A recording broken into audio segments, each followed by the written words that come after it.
intentionally seek the Christ of Christmas. So that even during this festive season, maalala po natin that it's not about us. It's about the Lord. Can I hear an amen? Amen. So before pa tayo mag-start, can we just do a question, no? And the question is this. Meron po ba kayong favorite na Christmas memory? Yes. Oh.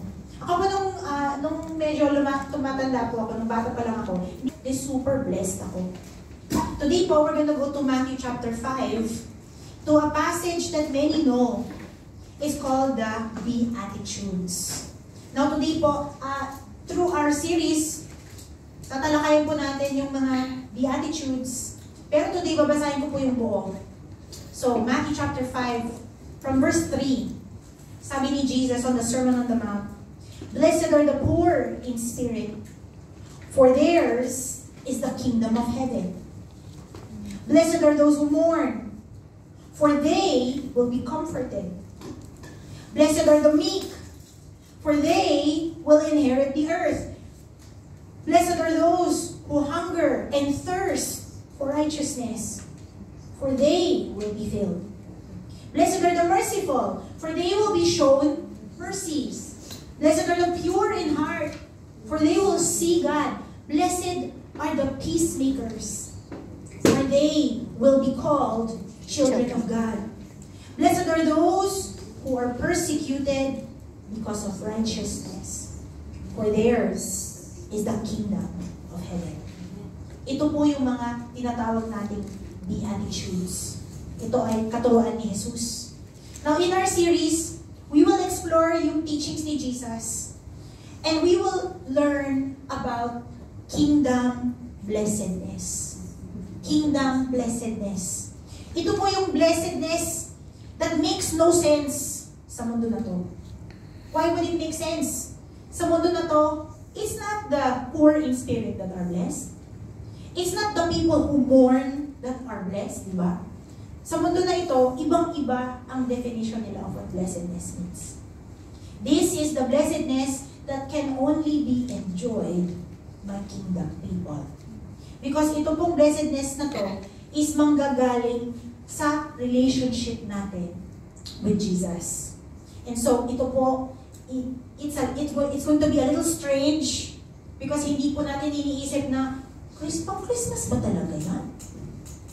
But this is God's gift to us this Christmas, that we learn what it means to really be blessed. Can I hear an amen? Amen. Now, dito po muna tayo sa Matthew chapter 5, verse 3, where it says, "Blessed are the poor in spirit, for theirs is the kingdom of heaven." Siguro po, we'll start with something simple, which is, what does it mean to be poor in spirit? Is that a feeling? Is that a state ng finances natin? Well, no. Being poor in spirit has nothing to do with being poor or yung feeling poor, okay? So, first of all, being poor is not about material poverty. You don't need to be poor to be blessed. Totoo naman yan, di ba? Also, you don't need to be depressed to be poor in spirit. So this is not about emotional poverty. Being poor in spirit is about a declaration of bankruptcy. Sino pa sa inyo ang alam niyo po kung ano yung sabi ng bankruptcy? Amen, amen. Mukha namang wala pa sa inyo nakapag-declare na kayong bankrupt. Wala pa naman. Broke, yes. Yung wala na akong pera, yes. Pero most of us, hindi pa po natin naranasan yung ibig sabihin, yung feeling na kailangan magsabi na you are bankrupt. Because bankruptcy is a legal process. Ibig sabihin, ito na po yung pinaka-last resort. Kung meron kang mga utang na patong-patong na hindi mo kayang bayaran, you must declare bankruptcy, and then i-relinquish mo yung rights mo sa finances mo. May ibang tao lang mag-handle ng finances mo. It is a last recourse bago ka tuluyang maanuhanan. But you know po, again, being poor in spirit is a declaration of bankruptcy. It's three kinds of bankruptcies. The first thing that we are saying is that if you're poor in spirit, you're saying that you have this moral bankruptcy. Ito po yung realization na tayo ay nagkasala sa Panginoon. And na the penalty of our sin is something na we can never pay. So somebody who is poor in spirit is declaring, Lord, I have nothing good to offer you. Wala akong mag-produce sa buhay ko na tunay na maganda. That is moral bankruptcy. The poor in spirit also have what I call spiritual bankruptcy. Ito po is realizing that hindi ka lang spiritually sick. Okay? It is acknowledging na kung wala ang Panginoon, we are spiritually dead. Okay, dedo. Spiritual bankruptcy acknowledges na we desperately need God. Not just para hindi tayo mamatay. Kailangan natin ang Panginoon para mabuhay. Kasi again, ano tayo pag wala ang Panginoon? Dead. We are dead. Not dying, you are dead. Dead. So those who are poor in spirit, ang dinideklara nila is that I cannot do anything without God. I am spiritually bankrupt. And finally, when you are poor in spirit, it's also a relational bankruptcy. When people don't have a relationship with Jesus, they have this feeling of emptiness, di ba? Parang yung sabi nila, parang may kulang sa buhay. Naranasan niyo po ba yun? Yes. Ako po, I remember when I was 9 years old, the first time I felt this. 9 years old pa lang ako. Wala pa ako, hindi ko pa kilala ang Diyos, even though laki akong church. And I had this feeling na kung ito ang buhay, sana mamatay na lang. Because I felt nothing in my life. Parang walang punto mabuhay. And so, without Jesus, people have this emptiness in their life and gusto nilang punan yung emptiness na yun with things. For example, money. People try to fill the emptiness with money, achievements, yung mga possessions nila, yung mga relationships nila. We fill our lives with good things. Pero, the poor in spirit are declaring, I don't need those things. I need God. Because I cannot save myself. I cannot find what I am looking for on my own. So again, being poor in spirit is about declaring bankruptcy. Na without God, we have nothing. It is a declaration of total dependence on God. Now, sabihin ko lang po sa inyo, you cannot just claim. Being poor in spirit is not something na pwede mo lang sabihin, parang relationship status sa Facebook. Na pwede mo lang palitan, okay, from now on, poor in spirit. O, di ba? Also, hindi po pwedeng, hindi lang po yung poor in spirit, hindi lang po yan sa panlabas nakikita. Okay? Being poor in spirit will show in your inward attitude and your outward behavior. Sa Bible, may ilang mga tao that really display what it means to be poor in spirit. So for example, sa Luke chapter 15, sino po sa inyo nakakaalala ng parable of the prodigal son?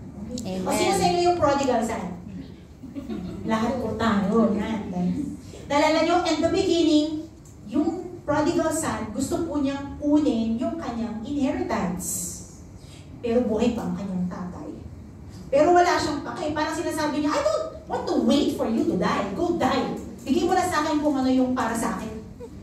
Tapos, umalis siya sa bahay nila, binaldas niya lahat, tapos nung nawala na lahat, na-humble na siya. Tapos sabi niya, you know what? Mas maganda pa yung mga servant doon sa bahay ng tatay ko, babalik na ako. So, bumalik siya sa bahay ng tatay niya. And iba na ang kanyang attitude. Diba? Remember nung una, Tay, hindi na kita mahintay mamatay ka na. Ngayon, sasabi niya sa kanya, Father, I have sinned against heaven and against you. I am no longer worthy to be called your son. So makita niyo po, yung after na humble yung prodigal son, that is being poor in spirit. Kasi wala na yung pride niya, di ba? You only see humility. Another way, you can see yung poor in spirit is sa Luke chapter 18. Yung parable of the Pharisee and the tax collector. So yung Pharisee pati tax collector, pumunta daw sila sa templo. The Pharisee, nagpipray siya, sabi niya, God, I thank you na hindi ako tulad ng mga ibang tao nandito. Can you imagine? Pupunta ka ng templo, tapos mag-flex ka sa Panginoon, buti pa ako, hindi ka tulad ng mga tao dito. Whereas, yung tax collector nandun sa kabila, and his prayer is so different. He's saying, God, have mercy on me, a sinner. Sino po sa kanila ang poor in spirit? Tax collector. Tax collector. So you see po, makita natin that the evidence of being poor in spirit is not yung nakaganon ka. It's humility towards God. It's submission sa Panginoon. But you might ask, kailangan ba talaga yan? Kailangan ba talaga maging poor in spirit? Why does being poor in spirit matter? Okay? Now, balikan po natin yung blessed are the poor in spirit. Medyo bilisan natin yung ano natin. Why does it matter? Well, being poor in spirit is the foundation of blessedness. Importante bang foundation? Yes. Yes. Yung mga tao na if you live in a baha area, in an area na ganyan, naku, kung hindi maganda yung foundation mo, patatangay yung bahay mo, di ba? True. Being poor in spirit is the foundation of blessedness. Yung word na blessed comes from this word, makarios. Ayan. Makarinig kayo ng Greek word today. Makarios po is a state of being supremely happy. So, hindi lang po to shallow happiness. Ito na yung pinakamataas na level ng happiness. It's so happy na kahit na anong mangyari sa circumstances natin, hindi siya nagbabago.